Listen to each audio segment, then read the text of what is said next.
Greetings, my friends. Great to have you here as we kick off another 3 hours of broadcast excellence, hosted by me, Rush Limbaugh, America's real anchorman, real truth detector, doctor of democracy. You are listening to the most listened and the most talked about radio talk show anywhere out there. And they just can't let go of the Pope business out there. They just can't let go of it. I'm trying to walk away. I'm trying to move on. They keep sucking me back in. Welcome, folks. Thrilled and delighted to be with you once again here. Merry Christmas, Happy Holidays to one and all. The telephone number, if you want to be on the program, is 800-282-2882. The email address, lrushmo@eibnet.com. The polling data not good for President Obama today. We've got some fascinating sound bites coming up in CBS, where Frank Luntz went over there to explain focus group data, polling data on Obamacare. It isn't good. And the CBS anchors practically beg Luntz to explain their poll and to tell them that it's going to be okay for Obama, but he doesn't have any good news for him. It's funny. Baba Wawa, did you hear about this? Baba Wawa actually admitted that she's let down because she and everybody that she knows, we all thought Obama was the Messiah.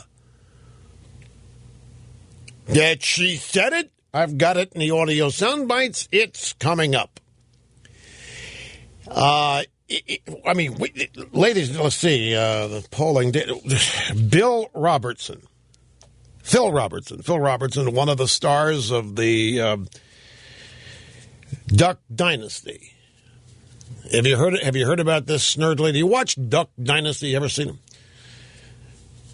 Have you watched Duck Dynasty, Dawn, Brian? You guys seen Duck Dynasty? I hadn't either. I bought a couple of episodes on iTunes just to watch it when I saw that it was a big ratings deal, but I haven't seen enough of it to know. Anyway, Phil Robertson's out there, and with what he has said, we got a gay community update coming later on the program today. New York Times, CBS News poll, broad skepticism on health care. 1/3 of Americans think that Obamacare will improve the system. 2/3 do not. There is panic. That's what the CBS people are talking to Frank Luntz about at watchdog.org. Florida Watchdog, lost in translation, once supportive Hispanics are turning their backs on Obama. And Obamacare, they were among Obama's best supporters, but support for the president and his signature health scheme is quickly dying among Hispanics. Recent Gallup polls show that Obama's approval rating among Hispanics is down 23% now to 52% in November from 75% in December of last year. And the numbers have fallen even further once you get into December.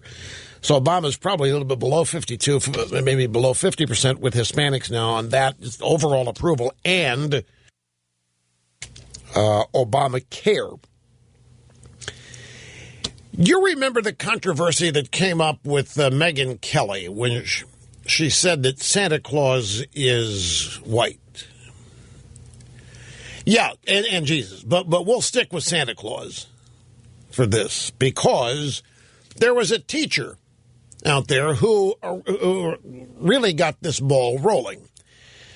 It's an AP story here from Rio Rancho, New Mexico. A suburban Albuquerque teacher who told a black student that Santa Claus is white has been placed on paid administrative leave. Rio Rancho School District spokeswoman Kim Vesley confirmed yesterday that the teacher is out of the classroom while the incident is being investigated.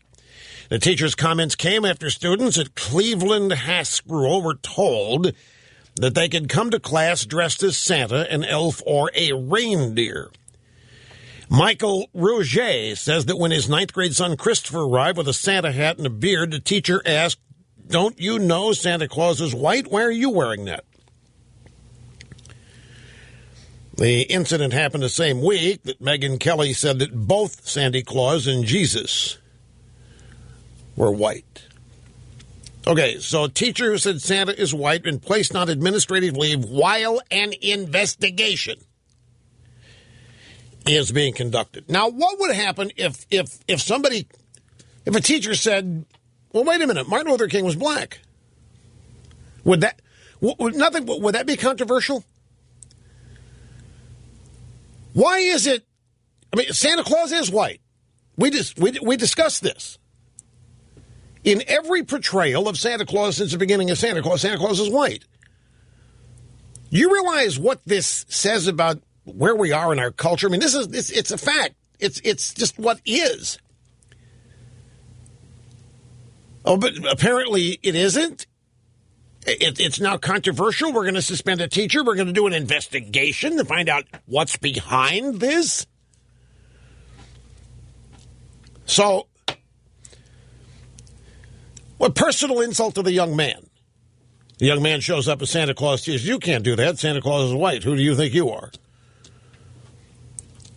Well, it is getting absurd. This is worse than political correctness. This is Stalinism. This is going way beyond political correctness. Well, yeah, you can say if you don't like that, just don't do it again. You can admonish the teacher if you wanted. Hey, that wasn't cool. So, but I mean, that's not what they're going after. This is a door open. Make a point about race. It's just absurd. That's why. The point it makes about race is that America is racist, that Santa Claus is an imaginary figure, he doesn't exist, and the white power structure made him white because they're a bunch of supremacists, and it makes everybody who's not white feel inferior and insignificant and left out, and we're not going to do that anymore. So Santa Claus, a make-believe figure, you say he's white, that's racism. That's what it means. That's what's behind it all.